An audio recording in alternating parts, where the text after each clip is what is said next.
જય શ્રી કૃષ્ણ દર્શક મિત્રો, મારી યુટ્યુબ ચેનલ અમૃતવાણીમાં આપ સૌનું હાર્દિક સ્વાગત છે। આજે આપણે આ વિડીયોમાં સાંભળીશું વેદવ્યાસ રચિત હરિવંશ પુરાણની કથા। આ હરિવંશ પુરાણ નિત્ય સાંભળવાથી શ્રેષ્ઠ સંતાનની પ્રાપ્તિ થાય છે।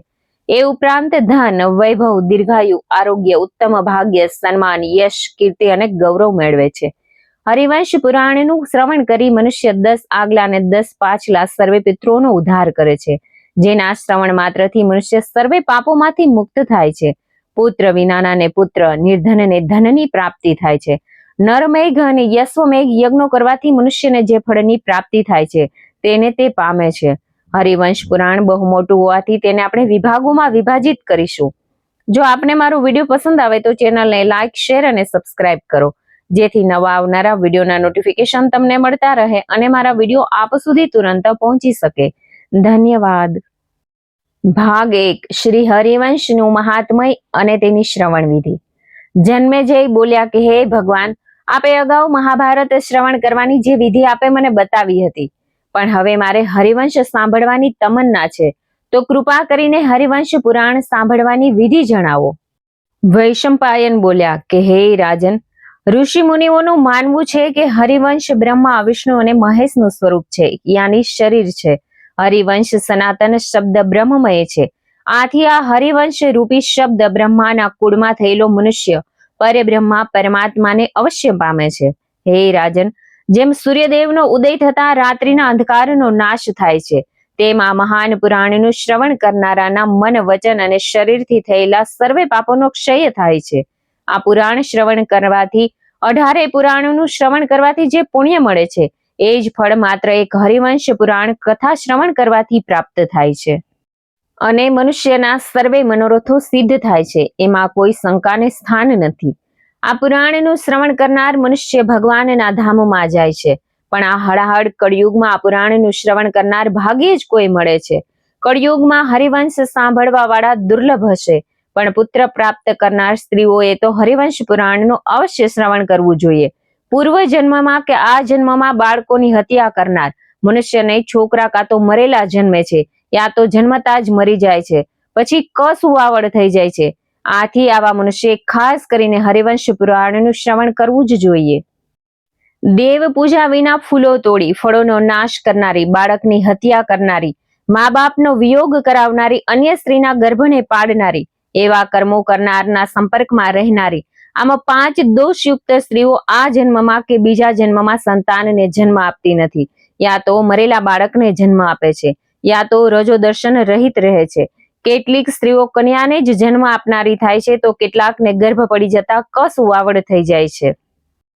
આવી સ્ત્રીઓના દોષોના નિવારણ માટે હરિવંશનું શ્રવણ કરવું રામબાણ સાબિત થાય છે। હરિવંશનું શ્રવણ કરવાથી દોષો તરત જ નાશ પામે છે।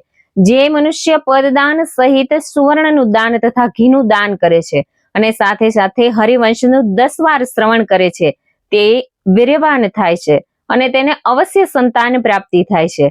રજો દર્શનથી રહિત સ્ત્રી પણ 10 વાર હરિવંશ સાંભળે તો તેના બાળકો જન્મતા જ મરી જતા હોય તો તે સ્ત્રી 7 વાર સાંભળે। જેને ગર્ભપાત થતો હોય, કસુવાવડ થયા કરતી હોય તો તે 5 વાર હરિવંશ સાંભળે। જેને એક સંતાન થઈ અને મરી ગયું હોય, ત્યાર પછી સંતાન જ ન થતા હોય તો આવી સ્ત્રી માત્ર 3 વાર સાંભળે, અને જે સ્ત્રીને કન્યા જ થતી હોય તે સ્ત્રી 1 વાર પણ હરિવંશ સાંભળે તો તે પુત્રને પામે છે। અને આગળ જણાવેલ 5 દોષવાળી સ્ત્રીઓએ જીવન પર્યંત શ્રી હરિવંશનું શ્રવણ કરતા રહેવું જોઈએ, જેથી ભવિષ્યમાં પુત્ર જન્મ પછી તેનું મરણ અટકી જાય છે। હરિવંશના પાઠ એ પ્રકારના હોય છે, ઉત્તમ અને મધ્યમ। હરિવંશનો પાઠ અર્થ સહિત કરવો તે ઉત્તમ, અને અર્થ વિના પણ શુદ્ધ પાઠ થાય તે પણ ઉત્તમ, અર્થ વિના કરવો તે મધ્યમ ગણાય છે। હરિવંશનું 9 દિવસનું પારાયણ અતિ ઉત્તમ છે, 21 દિવસનું મધ્યમ અને 31 દિવસનું અધમ ગણાય છે। 9 દિવસનું પારાયણ સાંભળવાથી ઉત્તમ ફળ પ્રાપ્ત થાય છે, પણ હે રાજન, કળિયુગમાં ઘણા દિવસોના પ્રયત્નથી પણ સાધ્ય કાર્યોના ફળની સિદ્ધિ પ્રાપ્ત થાય છે। હળાહળ કળિયુગમાં હરિવંશનો 9 દિવસનો યજ્ઞ ઘોષણા કરીને કરે છે। પારાયણથી વ્યંધા સ્ત્રીના 5 દોષોને અવશ્ય નાશ કરે છે, પણ હરિવંશ કથાનો પ્રારંભ કરતા પહેલા સ્ત્રી અને પુરુષે ગૌવ્રત કરવું અને બંનેએ પારણું કરવું જોઈએ।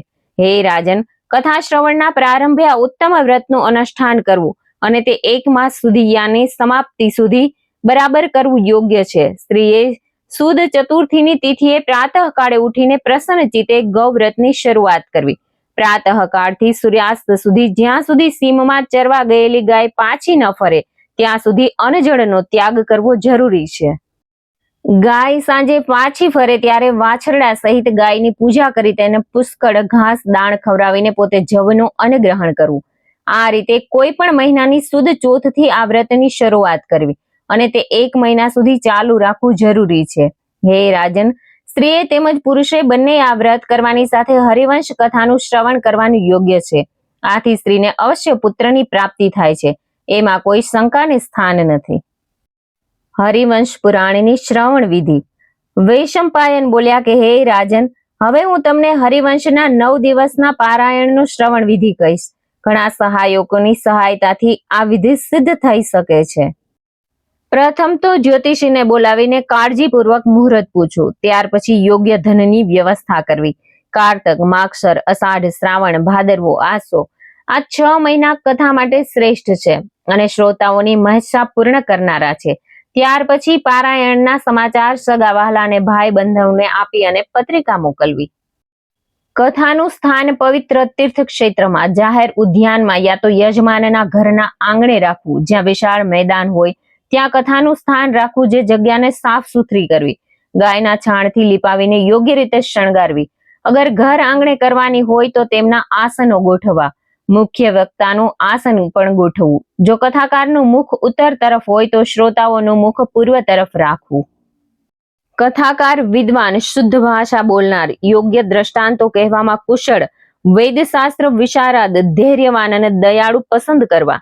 ગુરુઓના ઉપદેશથી શ્રોતાઓ પર તરત જ અસર થાય છે અને તેના શુભ પરિણામો આવે છે. કથાકારની પાસે તેના જેવા જ વિદ્વાન તેની મદદ માટે બેસાડવા જોઈએ. તે પણ લોકોની શંકાઓને દૂર કરનાર અને બોધ કરનાર હોવા જોઈએ.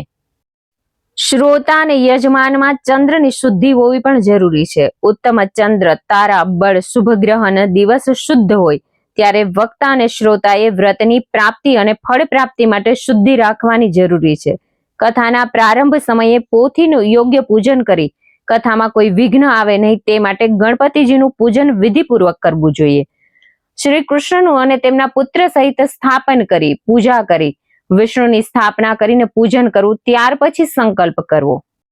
અમુક ગોત્રના, અમુક પ્રકારના, અમુક નામ અને જાતિના પત્ની સહિત મારા પૂર્વજન્મના જે મહાપાપોનો સમૂહ એકઠો થયો હોય અને તે પાપોને કારણે અમારે ત્યાં સંતાન નહીં થતા હોય તો તેના નિવારણ અર્થે અમારે ત્યાં આયુષ્યમાન સંતાન પ્રાપ્ત થાય, અમને સર્વે પ્રકારના સુખ પ્રાપ્ત થાય અને અંતમાં મોક્ષની પ્રાપ્તિ થાય માટે અમે બંને દંપતી હરિવંશ પુરાણનું શ્રદ્ધાપૂર્વક શ્રવણ કરીશું.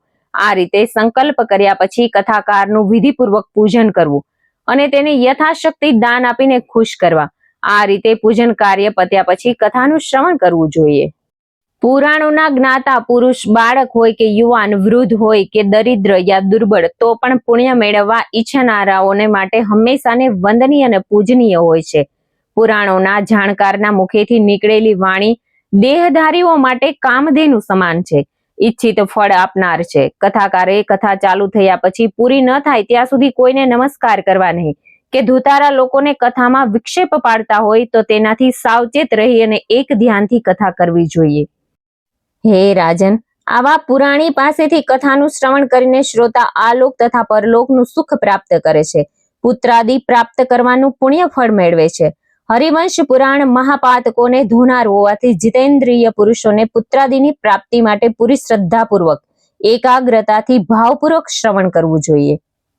વૈશંપાયન બોલ્યા કે હે રાજન, વિદ્વાનોએ હરિવંશનો પાઠ યા જપ કરતા શ્રવણને જ અતિ ઉત્તમ કહેલું છે, પણ એનું શ્રવણ કરતા પહેલા એના પિતા જીવિત ન હોય તેણે પિતૃઓનું તર્પણ કરીને આત્મશુદ્ધિ માટે પ્રાયશ્ચિત કરવું. ત્યારબાદ ચોખા વગેરે ધાન્યનું મંડળ બનાવીને તેમાં શ્રીહરિનું સ્થાપન કરવું. પછી તેમને ઉદ્દેશીને ઓમ નમો ભગવતે વાસુદેવાય મંત્રથી પૂજાની શરૂઆત કરવી. પૂજન બાદ નમસ્કાર અને પ્રદક્ષિણા કરીને પ્રાર્થના કરવી. હે કરુણાનિધિ, હું આ સંસાર રૂપી સાગરમાં ડૂબેલ છું. મને કર્મ રૂપી વૃક્ષે પકડીને જકડી લીધો છે. આપ મુજ દિનનો આ ભવ સાગરમાંથી ઉદ્ધાર કરો. પ્રાર્થના કર્યા પછી જ હરિવંશના ગ્રંથને 16 વિધિથી પૂજન કરી ગ્રંથ સમક્ષ નાળિયેર ધરાવીને નમસ્કાર કરવા અને ત્યારે શુદ્ધ મનથી સ્તુતિ કરવી કે હે નાથ, આ ભવસાગરમાં મેં પુત્ર પ્રાપ્તિ માટે આપનું શરણ સ્વીકાર્યું છે. હે કેશવ, કોઈ પણ વિઘ્ન વિના મારો આ મનોરથ સર્વ રીતે સફળ કરવા કૃપા કરશો. ત્યાર પછી સંતાન ગોપાલના મંત્રના જાપ કરવા, પછી ગણપતિનું પૂજન કરીને જાપ કરવા, પછી શુદ્ધ મને ધન સંપત્તિને મનમાંથી કાઢીને શુદ્ધ બુદ્ધિથી કથા શ્રવણ કરવા આસન ઉપર બેસવું, જેથી શ્રેષ્ઠ ફળ પ્રાપ્ત થાય છે. કથા શ્રવણ કરનાર પતિ પત્નીએ શુદ્ધ હૃદયથી શ્રદ્ધા ભક્તિથી કથા સાંભળવી. સર્વે ધર્મોમાં શ્રદ્ધા જ માતા સમાન હિતકારી છે. શ્રદ્ધા દ્વારા જ મનુષ્યને આલોક તથા પરલોકમાં સિદ્ધિ પ્રાપ્ત થાય છે. શ્રદ્ધાપૂર્વક આરાધના કરનાર પુરુષને શીલા પણ ફળદાયી નીવડે છે. શ્રદ્ધા ભક્તિભાવ પૂર્વક મૂર્ખને પણ પૂજવામાં આવે છે. અશુદ્ધ મંત્રના શ્રદ્ધાપૂર્વક જાપ કરવામાં આવે તો પણ તે ફળદાયી નીવડે છે. જો દેવનું શ્રદ્ધાપૂર્વક પૂજન કર્યું હોય તો તે દેવ નીચને પણ વરદાન આપે છે. પણ શ્રદ્ધા વિના કરેલી પૂજા, દાન, તપ, વ્રત, યજ્ઞ સર્વે વાંજ્યા વૃક્ષના ફૂલોની જેમ નિષ્ફળ જાય છે. જે મનુષ્ય સર્વત્ર શંકા કરતો હોય, શ્રદ્ધા વિનાનો અને અતિ સંચળ હોય, તે પરમાર્થ મોક્ષથી ભ્રષ્ટ થઈને સંસારના બંધનથી છૂટતો નથી. જેવી શ્રદ્ધા હોય તેવું જ તેને ફળ મળે છે. પુણ્ય અને પાપ પણ ભાવથી જ થાય છે.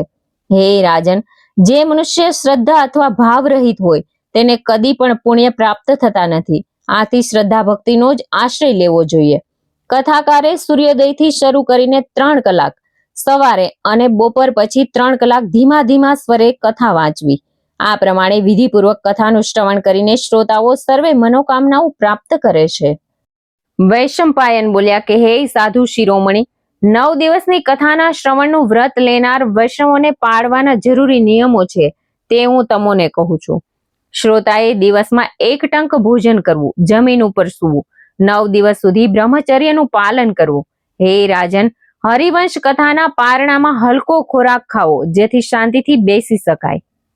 શ્રોતાએ દિવસમાં 1 વાર હવિષ્ય અન્ન ગ્રહણ કરવું. અગર શક્તિ હોય તો 9 દિવસ સુધી ઉપવાસ કરીને કથા શ્રવણ કરવું, અથવા તો દૂધ પીને સુખેથી શ્રવણ કરવું. તે પણ શક્ય ન હોય તો ફળાહાર કે 1 ટંક ભોજન કરવું. કહેવાનો મતલબ એ જ છે કે જેનાથી આમાંનો કોઈ પણ નિયમ પાડીને કથા શ્રવણ કરવું જોઈએ. જે રીતે સુખપૂર્વક કથા સાંભળી શકાય તે રીતે કરવું. કથા શ્રવણમાં જો કોઈ વિઘ્નરૂપ થાય તો તે સારું ન કહેવાય. કથાનું શ્રવણ એકાગ્ર ચિત્તે શાંતિથી કરવું જોઈએ, એ જ શ્રેષ્ઠ છે. પ્રાતઃ સમયે વહેલા ઉઠી સવારની વિધિથી પરવારી સ્નાન કરી ભગવાનની પૂજા કરીને કથાનું શ્રવણ કરવું. કથાનું અભિષ્ટ ફળ પ્રાપ્ત કરવાની ઈચ્છા રાખનાર શ્રોતાએ ફૂલો, ફળ, નૈવેદ્ય, ધૂપ વગેરે કથાકારને શ્રદ્ધાપૂર્વક અર્પણ કરવા જોઈએ. વ્રતધારીએ વાસી ભોજનથી દૂર રહેવું જોઈએ. કામ, ક્રોધ, મદ, માન, મોહ, લોભ, દ્વેષ, દંભ, અન્યની અદેખાઈ વગેરેથી પણ દૂર રહેવું જોઈએ. કોઈની પણ નિંદા કરવી નહીં. નિયમ મુજબ કથા વ્રત રાખનારે અન્ય પવિત્રતા, દયા, મૌન, વિનય અને સરળતા રાખીને પોતાના હૃદયને ઉદાર રાખવું જોઈએ. તો જ કથાનું પુણ્યફળ પ્રાપ્ત થાય છે. જે દંભીઓ વ્યાસપીઠથી ઊંચા બેસીને કથા સાંભળે છે તો તેઓ અક્ષય નરકો ભોગવીને અંતે કાગડા જ થાય છે. જેઓ કથાની પોથીને પ્રણામ કર્યા વિના કથા સાંભળે છે તેઓ બીજા જન્મમાં ઝેરી વૃક્ષ થાય છે. જે સૂતા સૂતા કથાનું શ્રવણ કરે છે તે બીજા જન્મે ભયાનક અજગર બને છે. પુરાણો કે પુરાણીઓના પાપોને નાશ કરનારી કથાની નિંદા કરે છે તે મનુષ્ય 100 જન્મ પર્યંત કૂતરા જન્મે છે.